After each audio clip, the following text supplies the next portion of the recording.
Hi, my name is Mark Brennan. I'm Operations Section Chief for CAL FIRE Incident Management Team 3 here on the CZU Lightning. We'll go through the events for today.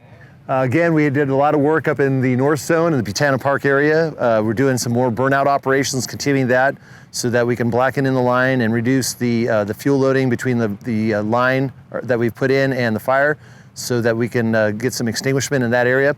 It's a lot of work, a lot of very steep, very heavy fuels, and we're continuing work in that area, and we'll have to do so for the next few days to get control and containment in that area. The Highway 1 area corridor is looking really good. Again, a lot of mop up in that area. We've got the utility companies doing a lot of work there, as well as Caltrans working on the road to render it safe before it's going to be opened. And we still don't have any sort of estimated time when we're going to open that, but we are trying to accelerate the process so that we can open it soon. Down in Davenport, it's repopulated. There are some efforts in there to continue to extinguish any fire far up on the hillside. There have been some questions about some of the road access ways above that community and why are they still closed. And again, it's because we are continuing work in that area and also rendering it safe. There are a lot of hazards, but we are working on, as soon as we can do so, we'll be opening up those roadways. We don't have a time that exactly when we can do that, but we're pushing as far as we can so that we can repopulate that area as soon as possible and open up those access points. South end of the fire is looking really good. Going up the Highway 9 corridor, it's continuing to look good day by day. We have a lot of good line put in, a lot of good mop up behind a lot of the structures, and every day we're getting closer to being able to get to the point where we can repopulate Boulder Creek. We're having a lot of good work and efforts in there. We are still getting some rollouts. We are getting the smokes popping up because of the weather is starting a process of warming and drying. We're starting to get a northwest push of wind, although albeit really light today, but moving forward through the rest of the week, we're going to see a little bit stronger wind pattern, which will again dry out the atmosphere, and we'll see more of those smokes popping up. And as we repopulate, we have more eyes out there that are seeing that. Calls for service, we're going out and we're extinguishing those as we find them. So we're just dealing with that on a regular basis throughout this firefight. Out in Bonnie Dune, again, a lot of work being done there. Just was out there just this afternoon, and there's a tremendous effort by the utility companies to reestablish not only power, but communications and the other necessities for that community.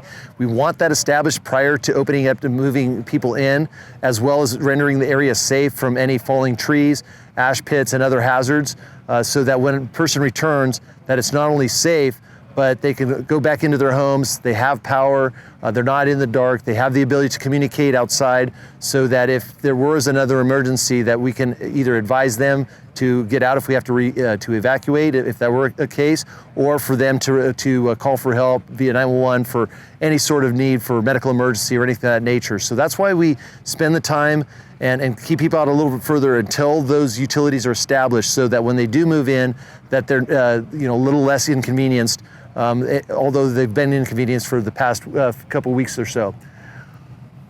In the roadways, we're still getting those opened up in some of the areas, and that's a continuing process. Our damage inspection is somewhere between 95 and 100% being completed. Once that's completed, then we'll have full information as to the amount of structures damaged or lost, and that is very important. That will also then move on for the county, so that when you start getting into the recovery process, the rebuilding process, that the county has that, and they can start looking at ways to expedite the recovery and rebuilding process in that area. Our air program, we've been able to fly our copters today, but again, it was limited because of the weather. Had a little bit longer duration today. We're able to drop quite a bit of water in the support of our suppression activities, both in the north and throughout. So it's going to be ongoing as the weather gets better throughout the rest of the week. We're going to fly more missions, longer missions, so that we can support that operation. Overall, again, another day closer to being done with this and for people to resume their normal lives. We are looking closely at the repopulation elements for the remainder of those communities.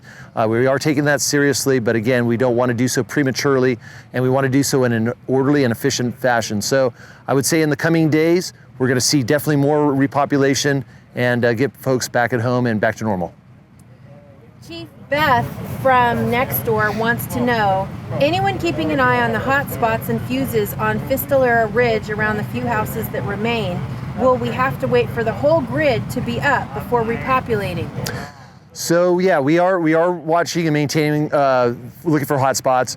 We do have patrols because again, huge area, 85,000 plus acres. For us to have a fire engine sitting at every individual structure is literally impossible with the resource we have. But we do patrol, we do monitor throughout the day, every day. We are staffing the line 24 hours a day, 7 days a week. But again, we're spread out over an enormous area. So we are checking on that. We are taking care of those hotspots. Like I mentioned before we repopulate, what we want to do is we want to make sure that the infrastructure is there for power, water, and all those necessities before just randomly moving people in. So that's the direction we're moving, and yes, until we do that, we would not really consider repopulation. And Patty from Facebook wants to know, she says, I keep asking but can't get an answer about the Highway 935 area. We have water, electricity, and are miles from 236, but have been evacuated for 2 weeks. Why can't we get back in while residents in more dangerous areas can? Correct, and we are looking at that. That is that particular area is on our radar.